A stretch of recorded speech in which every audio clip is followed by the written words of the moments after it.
O livro de Juízes. Lembre-se, depois que Josué levou as tribos de Israel para a terra prometida, ele os chamou para serem fiéis à aliança com Deus, obedecendo os mandamentos da Torá. E se eles fizessem isso, mostrarão a todas as outras nações como Deus é. Assim, o livro de Juízes começa com a morte de Josué e, basicamente, conta a história do fracasso total de Israel. O nome do livro vem do tipo de líderes que Israel teve nesse período. Antes de terem reis, todas as tribos estavam sendo governadas por esses juízes. Não pense em um tribunal. Esses eram líderes político-militares regionais, mais parecidos com os chefes tribais. E, um aviso importante, o livro de Juízes é muito perturbador e violento. Ele conta a história trágica da corrupção moral de Israel, da sua má liderança e basicamente como eles não são muito diferentes do que os cananeus. Mas essa história triste também pretende gerar esperança para o futuro. E você pode ver isso na maneira como o livro foi projetado. Há uma grande introdução que prepara o terreno para o fracasso de Israel, já que eles não expulsam os cananeus remanescentes. Em seguida, a grande seção principal do livro tem história sobre a corrupção crescente dos juízes de Israel. E a progressão aqui mostra como os líderes de Israel vão de muito bons a regulares e de ruim a piores.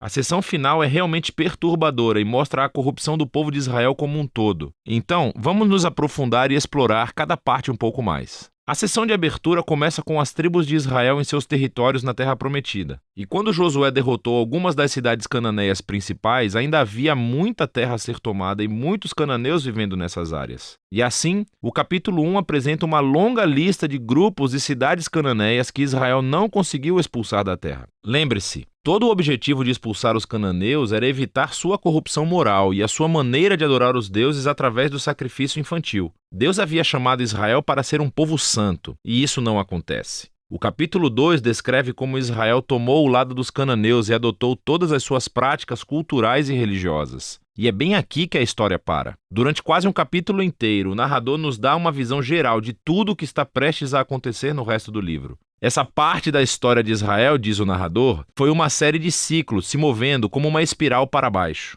Assim, Israel tornava-se como os cananeus e assim pecariam contra Deus. Deus permitiria que eles fossem conquistados e oprimidos pelos cananeus. E por fim, os israelitas veriam o erro de suas escolhas e se arrependeriam. Então, Deus levantaria um libertador, um juiz dentre Israel, que derrotaria o inimigo e traria uma era de paz. Mas, finalmente, Israel pecaria novamente e começaria tudo de novo. Esse ciclo fornece o conceito literário e o fluxo para a próxima seção principal do livro. Ele se repete para cada um dos 6 juízes principais cujas histórias são contadas aqui. As histórias dos 3 primeiros juízes, Otniel, Eude e Débora, são aventuras épicas, mas são também histórias extremamente sangrentas. Ou os próprios juízes, ou as pessoas que ajudam os juízes derrotam seus inimigos e libertam o povo de Israel. As histórias sobre os próximos 3 juízes são mais longas e se concentram nas falhas de caráter dos juízes, que ficam cada vez piores. Gideão começa muito bem. Ele é um covarde, mas finalmente chega a confiar que Deus pode salvar Israel através dele. E assim ele derrota um enorme exército de midianitas com apenas 300 homens carregando tochas e panelas de barro. Mas Gideão tem um temperamento desagradável e mata um bando de companheiros israelitas por não ajudá-lo em sua batalha.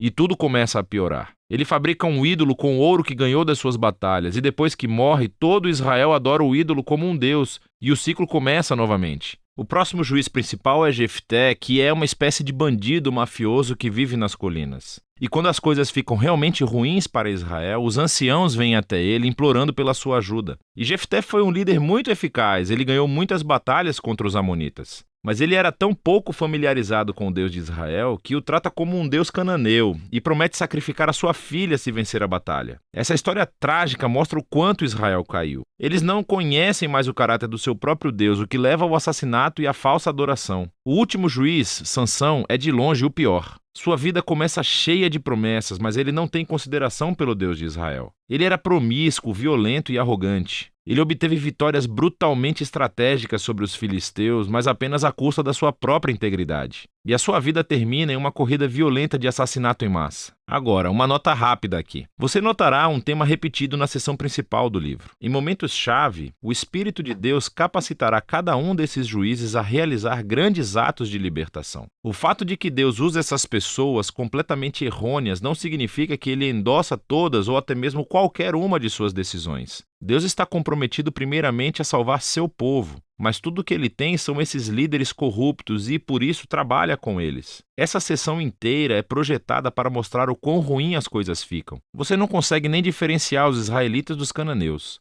E estamos falando apenas dos líderes. A seção final mostra Israel como um todo chegando ao fundo do poço. Há duas histórias trágicas aqui e elas não são para os fracos de coração. Elas são estruturadas por essa linha, que é repetida 4 vezes no final do livro. Naquela época, Israel não tinha um rei, e todos faziam o que era certo aos seus próprios olhos. A primeira história é sobre um israelita chamado Miqueias, que constrói um templo privado para um ídolo. E ele é saqueado por um exército particular enviado da tribo de Dan. Então, eles vêm e roubam tudo. E eles queimam a cidade pacífica de Laís e assassinam todos os seus habitantes. É uma história horripilante. Quando Israel se esquece do seu Deus, o poder e a força consertam as coisas. A história final do livro é ainda pior. É uma história chocante de abuso sexual e violência que leva à primeira guerra civil de Israel. É muito perturbador e esse é o objetivo. Essas histórias servem como um aviso. A queda de Israel até a autodestruição é o resultado de se afastar do Deus que os ama e que os salvou da escravidão do Egito. E agora Israel precisa ser libertado de si mesmo. O único vislumbre de esperança nessa história é encontrado nessa linha repetida na última parte do livro. Na verdade, forma a última frase da história: Israel não tem rei. E assim, o palco está montado para que os seguintes livros contem as origens da família do rei Davi,